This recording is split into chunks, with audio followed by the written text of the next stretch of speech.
নমস্কাৰ প্ৰিয় দৰ্শক, বাবা ভোলানাথৰ যদি আশীৰ্বাদ লাভ কৰিব বিচাৰে তেন্তে সোমবাৰে এই চাৰিটা কথাৰ ওপৰত ৰাখিব বিশেষ ধ্যান। এই চাৰিটা কাম যদি নকৰে বাবা ভোলানাথৰ আশীৰ্বাদৰ পৰা আপুনি সদায় বঞ্চিত হৈ থাকিব। কমেণ্টত হৰ হৰ মহাদেৱ বুলি লিখি ভিডিঅ'টো সম্পূৰ্ণকৈ শেষলৈকে চাব। সনাতন ধৰ্মত উল্লেখ আছে ভগৱান শিৱৰ অসংখ্য ভক্ত আছে। প্ৰতিজন ভক্তই সোমবাৰে বাবা ভোলানাথক সন্তুষ্ট কৰিবলৈ উপাসনা কৰে। সপ্তাহৰ 7 দিনৰ ভিতৰত সোমবাৰে ভগৱান শিৱক উৎসৰ্গিত কৰা হয়। এই দিনটোত মহাদেৱক সন্তুষ্ট কৰা আৰু তেওঁৰ আশীৰ্বাদ পোৱাটো অতি শুভ বুলি গণ্য কৰা হয়।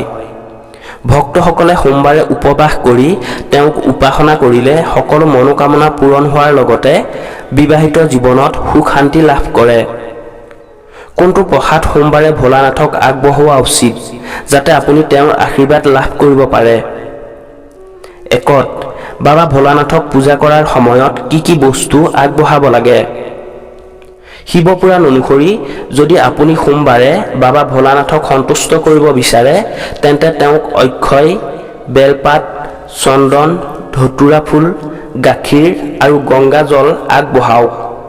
এই সামগ্ৰীবোৰ তেওঁক আগবঢ়ালে তেওঁ অতি সোনকালে সন্তুষ্ট হয়। লগতে ঘিউ, চেনি আৰু ঘেঁহুৰ আটাৰে তৈয়াৰী প্ৰসাদ আগবঢ়োৱা উত্তম বুলি কোৱা হয়। ইয়াৰ পিছত মহাদেৱৰ সন্মুখত ধূপ দীপেৰে আৰতি কৰি প্ৰসাদ বিতৰণ কৰিব। এনে কৰিলে মহাকালৰ আশীৰ্বাদ আপোনাৰ শিৰত থাকিব আৰু আপোনাৰ সকলো বিপদ দূৰ হ'ব। 2. শিৱক উপাসনা কৰিলে পূৰণ হয় মনৰ আকাংক্ষা। যদি এজন ব্যক্তিয়ে সোমবাৰে প্ৰকৃত হৃদয়েৰে ভগৱান ভোলানাথক উপাসনা কৰে তেন্তে তেওঁৰ সকলো ইচ্ছা পূৰণ হয়। ভগৱান শিৱক সন্তুষ্ট কৰিবলৈ সোমবাৰে ৰাতিপুৱা সোনকালে শুৱাৰ পৰা উঠি স্নান কৰি শিৱক উপাসনা কৰিব লাগে। আৰু শিৱপুৰাণ অনুসৰি সোমবাৰে শিৱলিংগত গৰুৰ কেঁচা গাখীৰ পানীৰ লগত মিহলাই দি 108 বাৰ মৃত্যুঞ্জয় মন্ত্ৰ জপ কৰিব লাগে। তেনে কৰিলে আপোনাৰ সকলো দুখ নোহোৱা হৈ যাব আৰু বাবা ভোলানাথৰ আশীৰ্বাদ সদায় আপোনাৰ ওপৰত থাকিব।